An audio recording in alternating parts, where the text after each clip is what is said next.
with all that's going on around the world, and especially here in the United States, I'm just going to kind of sit back and watch it all unfold.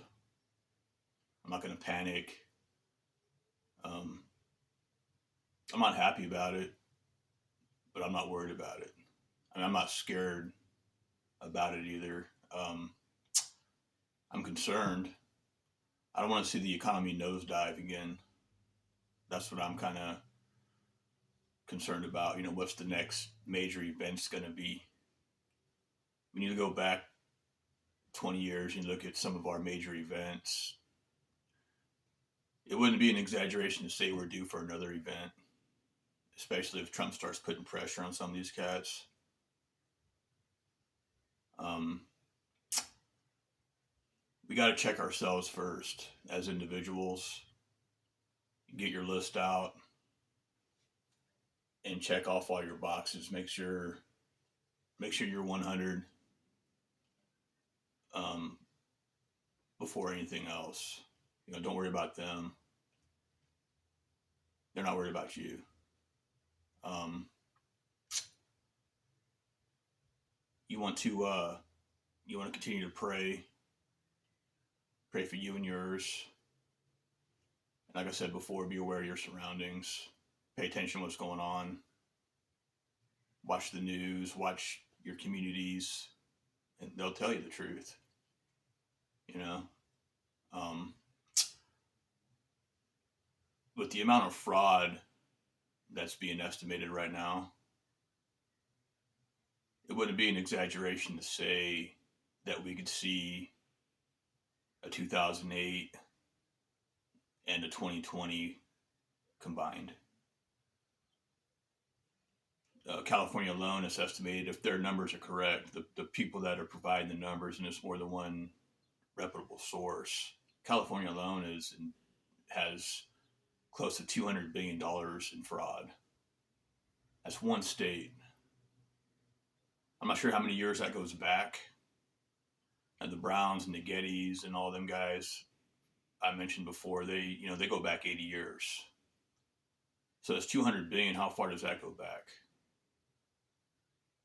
What's the all total going to be for these lifetime, politicians that have been doing it for 40, 50 years?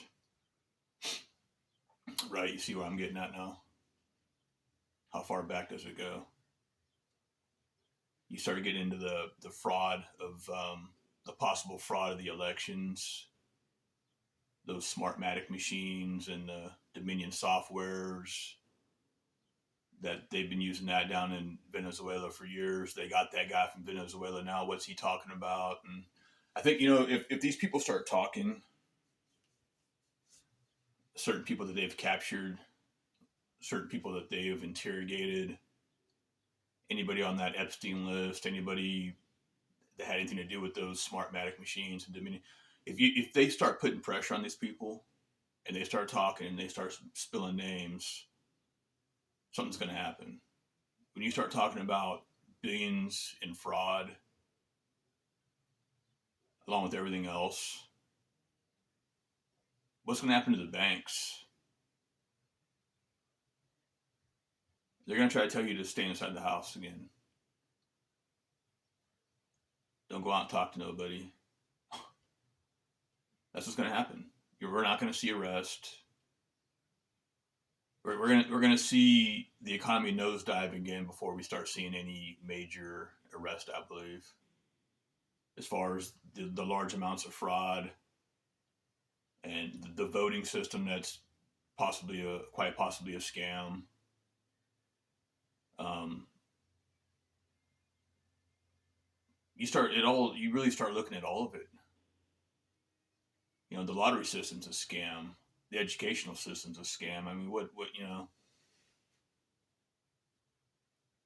So, anyways, I hope the economy doesn't nosedive. I don't want to see it do that. I'm just saying, be prepared. We might see 2008. When I mean 2008, I'm talking about when the economy collapsed right after Obama got in there. Remember the bank bailouts and GM went bankrupt and all this other stuff. People ran out of work. You know, um, the unions got weak. It seemed like a lot of your trades guys couldn't find work back then. I remember all that, and we all remember 2020, the shutdowns and the lockdowns. Some of you never did get your business back. They shut you down, and that was it. So imagine seeing 2008 and 2020 combined at probably a worse scale as possible. And it could happen if Trump starts really putting pressure on some of these cats. And it's true, if all this is true, with the massive amounts of fraud, big money, and major voting, society itself is going to be in an uproar. I mean, there's going to be a lot of, there's going to be some problems from the top down. That's why you want to get your list out and check yourself. I'm good here. I'm good here. You really want to, check yourself mentally, check yourself spiritually. Number one, you go spiritually, mentally, and then physically. Make sure you yourself is on point. That way, when it's on and cracking, you know what your approach is going to be in case things get worse. I hope not, but you never know. So be aware. Be prepared. Pray and be prepared. All right, take it easy.